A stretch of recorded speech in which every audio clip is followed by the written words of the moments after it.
the Nashville 2 podcast with your host, Edward Fox. G'day, viewers and listeners. It's another great episode of Nashville 2. Every episode's a great episode because we hear a different story from someone in the Middle Tennessee region. And my guest today is Tayler Wooten, and we met at a coffee shop. Well, it's a coffee cart. Well, and it's inside the brewery. What is that place? What is the name of the brewing? I think it's Harding Brewing Company. Harding Brewing Company, that's right. And I can never say the name of the coffee cart. Emily kept trying to get me to say it, but I don't. Asulon. Asulon. There you go. It's some of the best coffee in the nations, if you ask me. It was good coffee. So anyway, so we met there and I said, hey, come on to the podcast. I haven't had a tattoo artist on yet. So we had some struggles. We tried to get this done yesterday, and then I had a migraine today. And so we're finally sitting in front of the computers and getting it done. Tayler, welcome to the show. Thanks for having me. Awesome. Yeah, I get in trouble. Aussies, when we say tattoo, we don't pronounce the T's. We say tattoo. Yeah. So we say tattoo, 13, cartoon, My sister-in-law is from, my wife and her sister, they're from Western Kansas, and they put a T on words like ludicrous. So they say ludicrous and cost, I was giving them a hard time one time, and they said, you're the one with the funny accent. So stop ribbing off. Everyone's got their funny accents. Everywhere you go, it's something. Now, and there's always something little that's different on every corner of the nation. Right, exactly. And so are you from Middle Tennessee originally? No, I've only been here about 3 years. Oh, really? Okay, that's about what I've been here too. Yeah, I'm a noob for sure.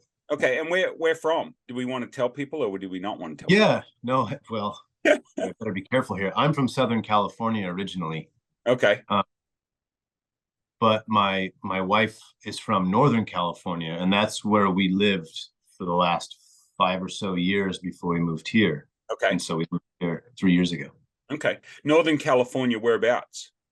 Just inland of Sacramento. Oh, okay. Yeah. I got some adopted kids. Well, they're not kind of adopted. They're unofficial. One's an Indian foreign exchange student that lived with us, now works for one of the, I can never think of their names, Cisco, like computer technology. And COVID, he moved out to Sacramento. And then I've got an Afghani kid who we played cricket together, and he sort of lived with us, and he moved to Sacramento. So I got some kids out there that I go out. Have you been there? Yeah, I've been out to it's the Bay Area, so around that, down Fisherman's Wharf and stuff, before it started going all crazy a couple of years ago. So So are you liking Middle Tennessee? Yeah, we love it so far. And why here? Why the Nashville area? There was no premeditated draw, really. My wife is a big country music fan. I've always liked country music in general. We tried leaving California for a couple of years before everything went sideways. Mm-hmm. We almost ended up in the Pacific Northwest, which I love. We looked all over. And then one summer, about 3 years ago, my wife and I talked about just taking a trip just to visit Nashville, because she'd always talked about coming to visit just for fun. Right. And we came in August of 2020 just for fun. We brought the kiddos with us for about a week. And then by October 2020, we lived here. Wow. Yeah. Well, you picked a good time. I mean, that's a good time to come. I got here. We moved out of Wichita, Kansas. We've been there for 30 years. My wife's Kansas girl, had businesses there, had the opportunity to buy a business in Nashville. We got moved to Bowling Green in August 2020. She was still working for a company that needed her in Bowling Green. And then for a year, they kept telling us they'd move us to Nashville. And finally, she had to end up leaving that job to get moved to Nashville. And we moved to Franklin in December of 21. Oh, But cool. I've been working in Nashville for about a year, right? So starting the business and growing the business. But I love it. I love Middle Tennessee. It reminds me a lot of where I grew up in Australia, mountains, no such thing as a straight road, getting to Nolensville from Franklin, it's like, no straight way to get there. The same as going out to Bellevue and stuff. So whereabouts are you guys living in the Nashville market? Well, I work right up the street from where you and I met, but Right. we live in Spring Hill. Oh, okay. Yeah. So it's about 40 minutes south Right. of Nashville. Yeah. We like it quiet. I mean, I've lived in cities before and it's cool and all, but I like coming home to the quiet. Right. Yeah, I like cool. Spring Hill. You're a big coffee drinker then, obviously. That's an understatement. Yeah. Yeah. So what do you got down there? You got 1819. Is that Spring Hill or Thompson Station? That's Thompson Station, but it's pretty much it's Spring Hill's backyard. Yeah, we like that spot. Yeah, and my favorite is Mealtown. Oh, I haven't been to Mealtown. Mealtown is in Columbia Square. So it's Okay. a little square in the downtown. And I've had a lot of coffee in the Nashville area, and it's all great, but Mealtown to me is probably the one that I keep going back to. Right. Yeah, I'm cool spot, good coffee. Yeah. So the Spring Hill one, is that Fainting Goat? Fainting Goat, yeah. Fainting Goat is really good. And their beans are Mealtown's beans. Oh, really? Well, yeah. For me, it's not only the coffee experience, it's also the staff. And I find Fainting Goat, 1819, Just Love Coffee, all of those have excellent staff and have excellent coffee, right? Frothy Monkey, I don't get to as much. There's not one close to me, but I like Frothy Monkey. There's a couple that they have this attitude, and I just can't put up with attitude. I'm a customer. I want a certain thing. Yeah, if you don't want me as a customer, that's fine. I get it. But you go into some of the places and I'm like, I'm diabetic, so I need sugar-free options, right? And so they're like, oh, we don't do anything sugar-free. We make our own syrups. I'm like, okay, so let me get this straight. You got simple syrup. So what you're telling me is you put sugar in water and that's a simple syrup, right? And they go, yes. I said, so you could put stevia in water and make a sugar-free simple syrup. You could put Splenda in water and make a sugar-free simple syrup. So I'm thinking, don't get your nose up in the air about, we make our own syrups. Yeah, they can get a little stuffy at times. Yeah, sure. But the coffee's still good if I could just get it free. It's like, I just don't need the attitude. I just don't need that. And we had a coffee shop in Wichita for a number of years, and the kids and I own a coffee machine repair business, because espresso machines, they're sort of like Alfa Romeos. They're really good sitting in the driveway, but when you take them out and go anywhere, you're just asking for trouble. Yeah. And Italian coffee machines, they just break down all the time because they're highly tuned machines, and if you don't know how to work on them, if you don't know how to use them properly, you have a bit of trouble. Anyway, we could talk coffee all day. Maybe I should start a coffee podcast. So very interested to me in tattoos, because when I was growing up, the only people that had tattoos were bikers, were sailors. The sailor always had his tattoos, and women of ill repute had tattoos, right? That was the three, like criminals. Yeah, exactly. So now we've seen tattooing change over the last, 30 years to become... I think it changed just in the last 10 years. Is that right? Yeah. But yeah, it's definitely evolved over the last 20 years for sure. Right. Because a lot of people now that were either too afraid to get tattooed 15, 20 years ago are now getting tattooed. And a lot of people who you'd probably never see tattooing 15, 20 years ago are now tattoo artists. Right. Yeah. Well, the art form itself to me has always been amazing. The quality of work and what you see to me is just stunning. And so my daughter's an artist, and she did one for one of my sons. He was big into music, and he was looking to go into the Navy. And so he got this treble clef anchor thing. I think I was telling you about it. And anchored in music. And I'm like, oh, that's clever. The punster in me, it appealed to, but I like that. And then my other son got one across here a Beatles line, not all you need is love, but something like that. Let it be. Something I can't remember. I don't see him with his shirt off all that often, but and so they were worried. I have a barter exchange business, and we got a tattoo artist in Wichita on barter, and so they would go there, and they were really good at spending my barter dollars for tattoo art, and he did a lot of work. So what drew you to the field of tattooing? It kind of fell in my lap on a couple different occasions in my life. It's never something I sought out to do. I was always an illustrator growing up. Even in my young teen years, I drew for, either freelance or I worked for my dad's screen printing company back in like the early 90s. But we did shirts for a tattoo shop that had opened up in Southern California and kind of near where we lived. My dad's like, go wrangle business. That's your people. Go get them. So I did. You already had tattoos at the time? No, I think I was like 15. Oh, okay. 15, but I was, into, wild music and I was into that culture. Right. And my dad's like, go get us some business. They need shirts. So I did, and we met and rubbed elbows, and I ended up getting an apprenticeship through that.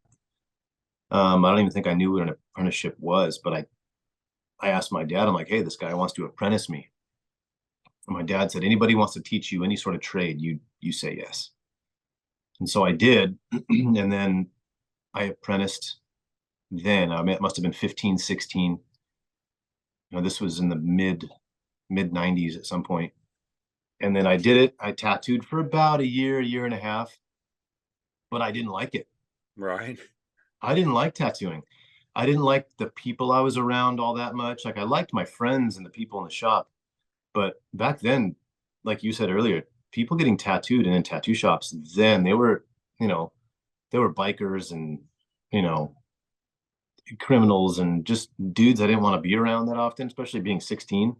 Now, we just have to throw a disclaimer in there. I've got a lot of friends that ride bikes. So we're not talking all bikers. We're talking a certain element of bikers at the time. Right. And I have lots of friends and stuff that ride bikes too. But when you're 16 and 15 and you're around motorcycle clubs, it's intimidating. Right. Yeah. And spending your day intimidated. And I think that's kind of that was kind of the draw looking back and being in tattoo shops, is there was some sort of element of danger. You know what I mean? Right. Yeah, sitting on the edge yeah, of what's legal, what's illegal, what's right, what's wrong. Yeah. Yeah, there was something to it. But when you're 15, 16, it's kind of a culture shock. Right. I'm still trying to, be in high school and, be a kid. And so I kind of I steered away from it for a while, finished high school, and I ended up going to art school for a little bit in the LA area. And then I was in bands a lot. So I was traveling a lot with bands and doing that in my early 20s. Mm-hmm. Fast forward a bunch of years, I'm living in the Seattle area, and tattooing kind of fell in my lap again. I was approached via some artwork. A shop owner up there, he said, hey man, you ever think about tattooing? And I, at this point, was heavily tattooed. And I kind of laughed. I'm like, yeah, I went through all that some years ago, blah, blah, blah, blah. Fast forward, I ended up doing another apprenticeship because I didn't just want to jump right back into it. I know, 10 plus years had gone by and it's probably changed quite a bit. And so I did it again, and I kind of fell in love with it because it had evolved. You know what I mean? Right. The quality, I mean, it's, I think something has been lost, something that was lost in the tattooing that we saw of the 1700s and stuff. I think some skills were lost for a period of time and rediscovered. I think one of the things that always concerned me was safety, right? Because we've gone through the AIDS epidemic and that sort of stuff. Were the needles safe? Was that all? And I think the quality of protection and safety and just has improved a huge amount, right? Or at least the perception, if nothing else. Yeah, we've definitely gotten a handle on the cleanliness portion of it for sure over the years. Just in general, equipment's different, pigment is different. Now, maybe I'm just nostalgic, but I find some of that old saltiness in the tattoo industry kind of awesome. Right. I think because I was around for it. Right. But I also think it's great that there's this new wave of kind of young, really talented artists coming up, and they don't have egos. They're not salty and rude and none of that. That's kind of a thing of the past. Right. And I mean, I think that's great too. I mean, for whatever, it just makes it Right. nicer. There's different. Yeah, exactly. You to build a business, you need to be good customer service. And, you go into some restaurants, you're wearing a tie, they cut off your tie, right? Like, they throw rolls at you and Sure. harass you. That's their shtick. That's their formula. But I think most of the time we want to go in, especially, I have not yet found a tattoo that I love enough to put on. So I'm probably still a little fearful just because of the way I grew up. But Sure. I see my kids get tattooed all the time and they enjoy it and they have a good experience. And I'm like, oh yeah, so I dabble in the thought of like this one or that one, maybe an Australian flag or a Southern Cross or something, And Yeah. just at the end of the day, for some reason, I just don't do it. I don't know why. But I think a lot of people have gone through that and see now that tattoos are more accepted. Although I do like that one on Facebook where the guy is fully facial tattoos and big gauges and stuff. And he says, I wanted a job at McDonald's. I don't know why they wouldn't give me one, just that sort of stuff too. Well, I think it's definitely generational too. I've tattooed my mom. I on your arm, no, sorry, my mom. No, I've actually tattooed my mom, and growing up, she's probably never once thought about getting a tattoo. My dad's never been tattooed, but he also, he's an old soul. It's a generational thing. It's just not important. Right. Whereas nowadays, people collect them. There's tattoo collectors, and they want to collect art from the artist. Mm-hmm. Have very little say on what's going to go on them as long as they trust who's doing it. Right. They just want one of their original pieces, and I think that's great too. Yeah, that makes sense. Good. It's also good when someone comes in and like, listen, this is something I've been wanting a long time. They put a lot of thought into it. That's great too. It's like I like both worlds. Right. What do you think about those memes you see of the no regrets misspelled or all of the tattoo fails? Do you just shake your head, or do you get you enjoy some of the humor, or just like it's I don't know what else to. I mean, I've seen all the memes and humor, right, and all that stuff. And I mean, it's the funny thing is all those memes are derived of some sort of truth. I mean, it's happened. Right. It happens probably all the time. So how do you guard against that as a consumer? I would think that reputation and reviews these days, like Google reviews of the tattoo shop, and that all becomes, now that they're a cleaned up, regular industry that millions and millions of people utilize. I think that becomes more and more important, doesn't it? I mean, I know reputation's always been important in the tattoo industry and the artist that's tattooing, but I think now even more so with social media and reviews and all that stuff, it's become hugely important. Yeah. I think when you boil it all down, I think as far as tattooing goes, I think it boils down to your work. If your work is consistent and you're not a total, jerk, creep, you're not a total jerk. Yeah. I mean, we could have used a lot of other words that would probably fit better, but yes. If work is consistent. Yep. And you're not a terrible guy or girl, then you'll be fine. You know what I mean? Regardless of reviews and what people think, because that kind of stuff, I mean, it's all relative. You know what I mean? I say if people don't want their stuff misspelled and people don't want bad tattoos, really look at the portfolio of the artist you're going through. Don't look for a person who's got 1 out of 30 pictures in his portfolio that you're like, yeah, it's okay. I like that. Right. If there's just one, okay, that's cool. Move on. You want consistency. That's good. That's good. That's good. Not one's okay and the rest are just kind of meh. It's like a band. It's like a band that has one hit, or a singer that has one hit. You probably don't listen to a lot of their music. Well, if the tattoo artist has one good tattoo, you probably don't want him or her working on you yet. You know, they need to get some more. So are they putting it in books? Is it on an iPad? Is it up on their website? How are they portraying the portfolio these days? These days, it's all usually you'll find well, yeah, you'll find it on social media, but the last like 10 years, I think people have a lot of digital coffee table books. You can go to any website and have a book made with all your pictures in it with a cover. It's nicely laid out. Right. But back in the day, you just had an old crummy photo album. Right. You put your Kodak Polaroid or something. Yeah.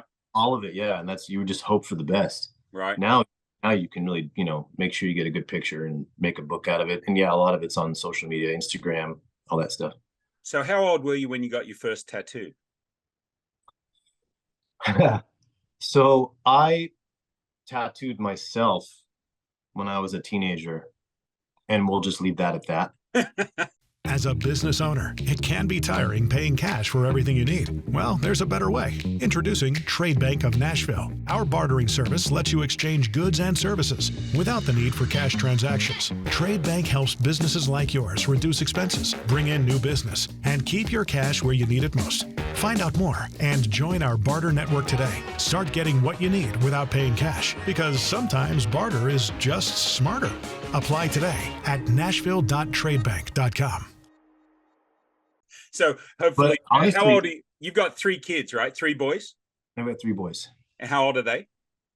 12, one will be 7 on the 11th, and 4. Okay. Oh, well, you got a few years. So they're not asking for tattoos yet, right? Yeah. So I lost train of thought. What were we talking about? Oh, we were talking about when you got your first tattoo, and we're leaving it when you. How about your first professional tattoo by a different artist? So my first tattoo in a shop was actually, I was late to the game. I didn't get tattooed till I was 21. Right. Like in a shop by a legit tattoo machine, which is shocking because I have an older brother who's a completely different road than I went. And he got tattooed years before I did it in a shop. Granted, he was older than I was. Right. But I was late to the game.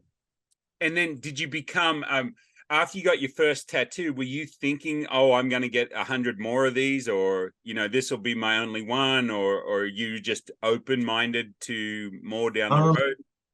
I knew I wanted to at least do a sleeve. And then I kind of got the bug where it started growing and growing. But when I made the decision that I was going to tattoo for a living, I wanted to get tattooed by anybody as often as possible because I was just in the mode of, I wanted to learn. I wanted to learn from everybody and anybody. I wanted to get tattooed. I wanted to feel it. I wanted to know what it was like. And then it just kind of went at it. I started running out of space. Gotcha. So tell me a little bit about the shop you work at. Do you own the shop, or are you an employee of the shop, or booth rental, or what? I don't own it, but that's one of the reasons, one of the small pieces that got us here was I know the owners. They don't live here. One, at the time, one lived in Vegas and one lived in Arizona, but they had the shop out here. And there was only one person, maybe 2 people kind of running it while they were gone. And they kind of caught wind when we visited that we were going to make the move. Then they offered me a job, just, it was kind of a shoe in. Right. But they're good dudes. They're Ink Master guys. They've, been on the TV shows and stuff like that. So do you manage the shop for them, or you're one of the employees of the shop? I don't manage it. We have a shop manager. I'm just one of the resident artists.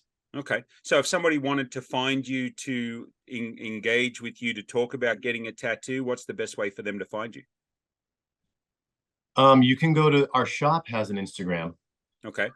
I should know the handle off the top of my head. I don't, but it's called Branded Tattoo Company. Branded Tattoo Company? Yeah. I'm sure type that in any social media handle, it'll pop up. Okay. Mine is just my name. It's nothing special. It's just Tayler Wooten. with an ER, not an OR. Right. Well, we'll have it in the show notes, so they'll be able to find it on their podcast platforms and stuff, be able to get the information. So if you were talking to somebody, well, let's say me, hey, Tayler, I'm interested in finding out more about getting a tattoo, but I'm a little bit hesitant, not quite sure how to go about that. What's your top 3 tips? What should I be doing? What should I be looking at? Where should I go? That sort of stuff. What should I do first? First, I would ask what style you want. Like, what is it you're looking for? Okay. Like, I would say, have you gone on the internet and looked at different tattoo types? And what are the ones that you keep going back to? Right. In other words, what are the ones that you keep consistently liking? And then I would find an artist locally to where you live that kind of does that similar style. And then I would find out, reach out, and like I said earlier, look through their portfolio. And if their portfolio is consistent, if it's, constant, good, you like it all, not just one or two, then you go forward that way. And you email them or you call them or however they book.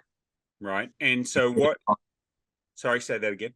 You pay a deposit to hold your spot and you work with the artist on whatever artwork you're looking for. You communicate everything. Tell the person what you want. Don't leave anything out. Whether the artist uses it or not, all the information is helpful. So, and I could imagine the price, just like any artwork, it varies based on the complexity, and it's a time thing, right? Complexity and size.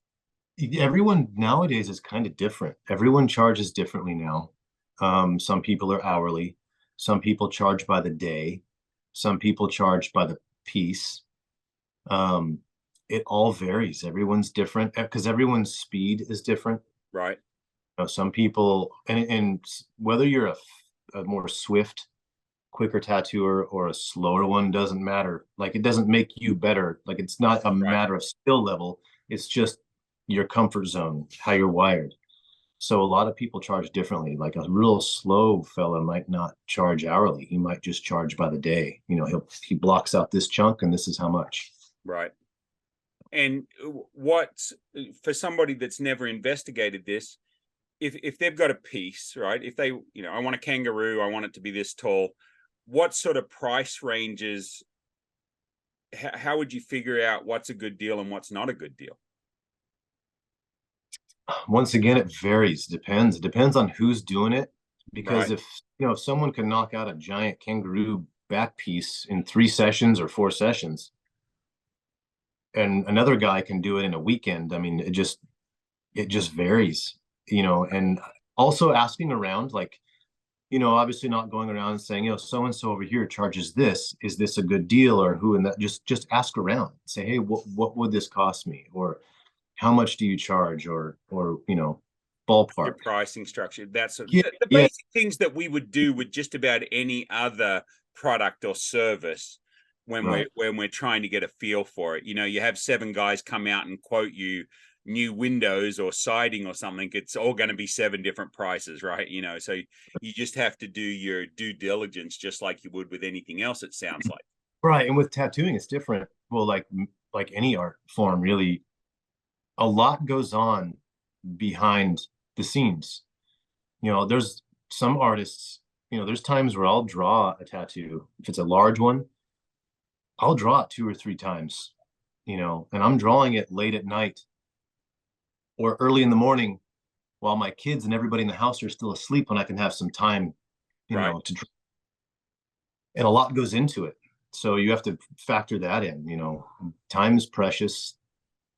Some people, drawings they're gonna take them hours and hours and hours. And well, a lot of artists don't charge for the drawing time. I know some that do. Some of that will factor into the tattoo price. I mean, with some artists, it just all depends. Everything varies, but yeah. Do you have, I'm not talking about the guys that are on TV, or maybe it is. Do you have celebrity status in amongst tattoo artists? I mean, do you look up to people and see their work? I mean, just like I would in sport, or I would in business, or I would in any endeavor, I I have these people that I hold in higher esteem. The same would be true in tattooing, right? Yeah, celebrity tattooing is kind of still a new thing, I think. Or maybe it isn't. I don't know. Because I know people who nobody really knows who they are. Right. And they are some of the greatest tattoo artists I've ever seen. I know people that don't have very many followers on social media. They're not booked out, a year, 2 years. They're just booked out tomorrow. And Right. they're some of the best tattooers I know. But I also know some people who are the opposite, meaning like Great marketers, but not necessarily. Well, yeah, there's that too. There's people out there that are super well known and their art is just okay. But I do know both. I know artists that are booked out forever. Books are closed. Everybody knows who they are. And there's a reason for that because it shows in their work. Right. Their work is amazing. I do know a lot of the TV artists. They're all the ones I know are incredible dudes. They're all nice. Their art speaks for itself. There's some good ones out there, but the whole celebrity tattoo thing, I mean, it's a thing now. And a lot of it, they're So let me ask you this. What haven't I asked you that a lot of people are interested in about tattooing and tattoos and tattoo artists that maybe I don't even know to ask? Anything that you want to cover that I haven't asked about? I think you've covered it. People always ask, what's the worst place to get tattooed? What's the most painful? Oh, okay. I was like, yeah, okay. Everybody's different. Right. Everyone's different. I've tattooed people on one part of their body that they couldn't, they could hardly sit. Another client, same spot, fell asleep. It's just everyone's different. I say don't rule out getting the tattoo you've always wanted because of the pain factor. Right. Because none of it's comfortable. Huh. And I would say numbing stuff. A lot of people now are using numbing creams and numbing solutions, Well, which if you want to use that, that's cool. Yeah, that's why fine. not? Yeah, exactly. I'm all against pain. Like, Right. my wife has done a root canal without any pain meds because she's a pharmacist and she had to go to work and she couldn't take any pain. No, I would just cancel the root canal. I'm not getting a root canal without. Yeah, I've had a couple of those. Those things weren't comfortable with pain. But I don't judge people that want to use numbing stuff. It's not a judgment. I'm not above you. If you want to use it, it works. By all means, use it. But I have seen in some of my clients that when they go real heavy on the numbing stuff, especially before the tattoo starts, I have noticed that it tends to, and maybe I'm alone here, maybe I'm nuts, and that's fine too. But I've noticed that there's been it irritates the pores. Maybe not everybody, but some of my clients that'll come in wrapped up to the nines in plastic with numbing stuff. It immediately inflames their pores. Right. And so it makes tattooing a little bit harder. Now, the question I had, facial hair or arm hair or chest hair or stuff, does that have to come off before you tattoo? Oh, yeah. I do a lot of shaving. Okay. Yeah. It just popped into my head. I would imagine that you would have to do that. So. Oh yeah. And I prefer to do it because a lot of guys don't know how to shave their body. Right. And every so often I'll get a guy, it's like, oh, I shaved for you. And it's just razor bump city. Right. Then I have to tattoo on top of it. So I don't mind if they come in full on. You shave. Right. Yeah. I'll shave for them. Huh. Interesting. Okay. Yeah. So I think we covered tattooing. When you're not working, what do you and your family like to do? This would be your hidden gems around Middle Tennessee, whether it be in Spring Hill or Thompson Station or bloody Gallatin. I don't care. But Middle Tennessee, what are some of the things that you guys get up to when you're not working? Are you a hiker, a water guy, hunter? We're pretty simple. We've only been here 3 years. We haven't done a whole lot of outdoorsy stuff. Right. We did a hike a couple of years ago in North Carolina. It was really beautiful. Yeah, that's outside of Middle Tennessee. Sorry. Sure. Yeah. Buzz. We did a lot of camping in California when we were there, Okay. but we haven't done a lot of that here. Here we like to go like to our local coffee shops. Yeah, You know, food places, coffee places, oh yeah, churches, movie theaters, anything that you would consider a hidden gem that maybe somebody sitting in Goodlettsville has never been to in Spring Hill or Murfreesboro or something. Just the podcast does really well. People, the feedback I get is they love hearing the hidden gems. You know, Loveless Cafe comes up a lot. Frothy Monkey, the different coffee shops, because we all love coffee. But it's really cool when something new comes up that we hadn't heard of. we really like Mealtown Coffee Shop in the Square of Columbia. There's a little bookstore. I, for the life of me, can't remember the name of it, but there's a bookstore right up like catty corner from it. My kids love it. It's a cool little bookstore. I'm going to butcher the name. We go there quite a bit.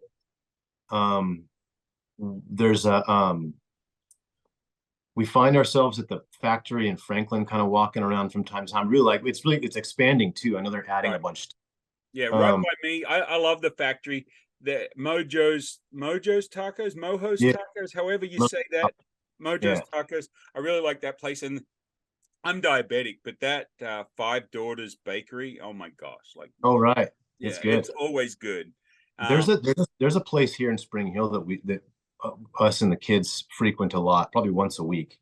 It's called The Spot Burgers and Fries. It's just a simple burger joint. Yeah. Yeah. But it's really good. The Spot. Besides The Spot in Spring Hill, which is one of our favorite burger spots, there is a hidden gem in Columbia, and we found them by accident. So my wife is a wood artist. She does wood mosaics and custom artistry, and she builds furniture and all this stuff. She was working an event a couple of years ago in Columbia, fair festival type thing. Me and the boys were hungry while she was running her booth. We stumbled across this place. It's a trailer, a little food truck trailer type thing. Right. It's like a dad, his son, and I think either the daughter or his wife. I don't know, but it's called Loosewheels. Loosewheels or Loose Wheel. I can't remember if it's plural or not. Okay. In my opinion, the best burger I've had, hands down, living in Middle Tennessee. And I've had Pharmacy. I've had all these great burgers here in Middle Tennessee. They're all great. Loose Wheel. It's 3 people in a little food truck in Columbia. Hands down, the best burger.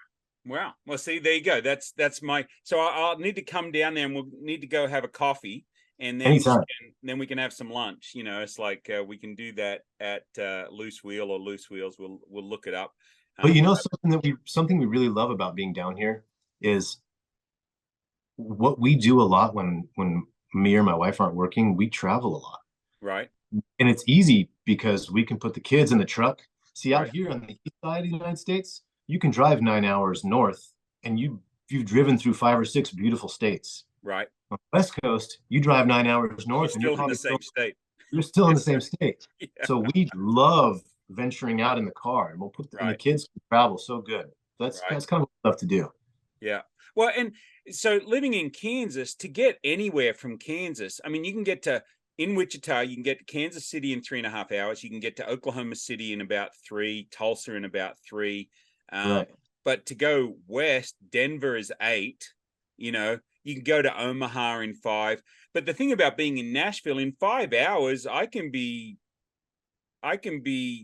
Florida. Yeah, like it's great.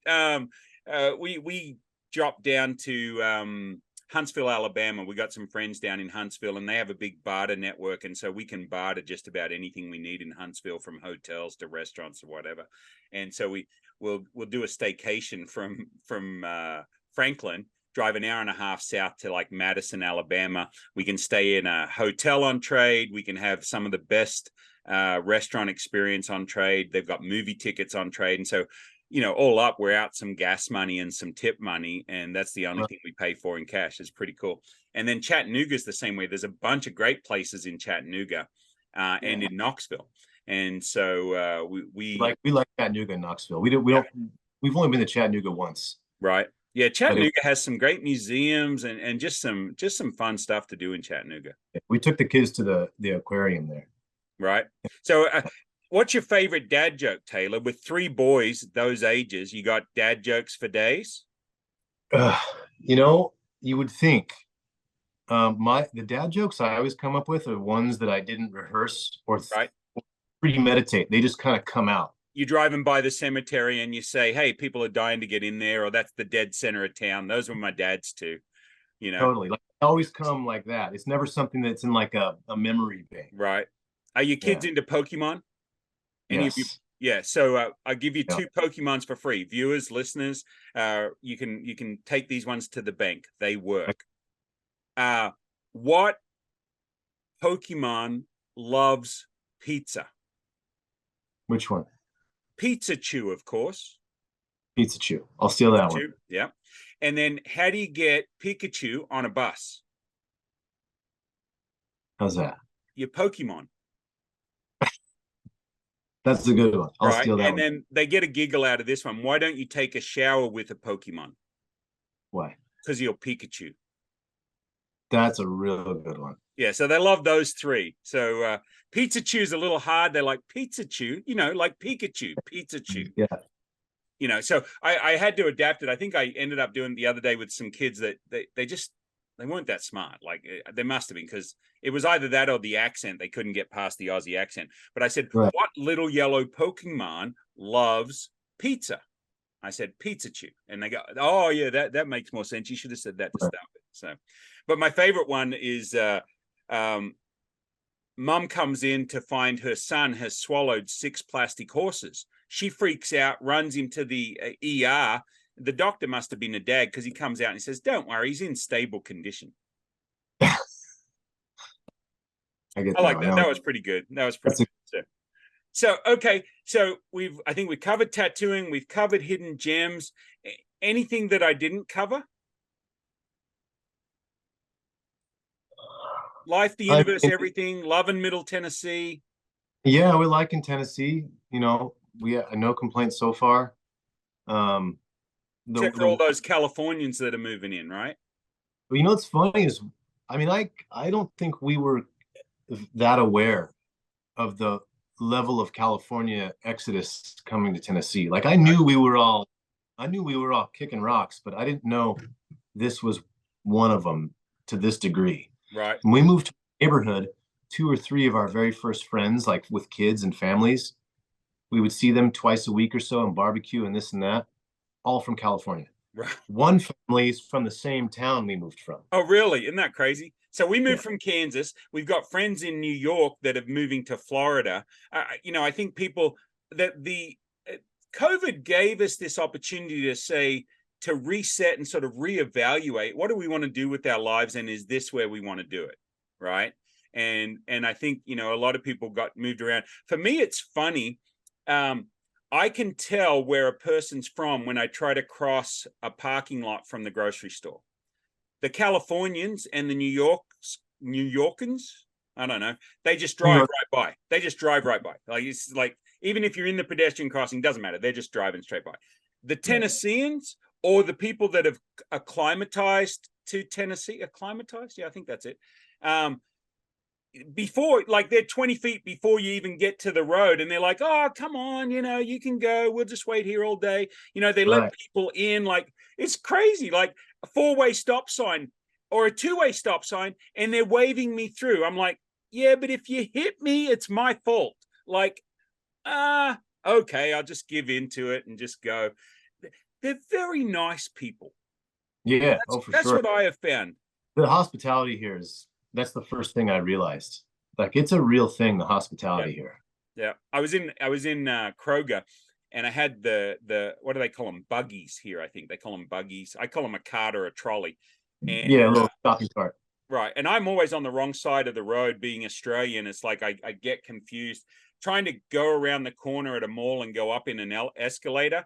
I'm always going up the down escalator, because where I grew up, it was flipped, right? Because we drive on the other side of the road. We walk on the other side. So I almost ran this little old lady over with a cart, and she goes, oh, bless your heart.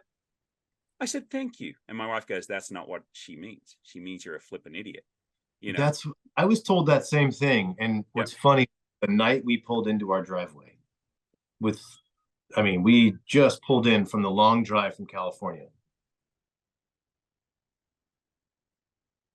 And the neighbors, I gotta look at what time it is. What time is it? What time do you have the time? It's 6:47. So I have to wrap it up because I got to get my kid to a baseball practice. But the neighbor had said, "Bless your heart, welcome to the neighborhood." And I was like, I think we just got bless your hearted right out of the gate. Yeah, but I think that she didn't mean it. They didn't mean it that way. I think let's go with that. I think sometimes they don't mean it like that unless you're doing something silly. Right. Yeah. Well, Taylor, great having you on the show. Look forward to connecting with you. And if I can be of any help, just hit me up and let me know. Thank you so much for your time. Awesome, mate. Have a great day. You too. This is the Nashville 2 podcast with your host, Edward Fox.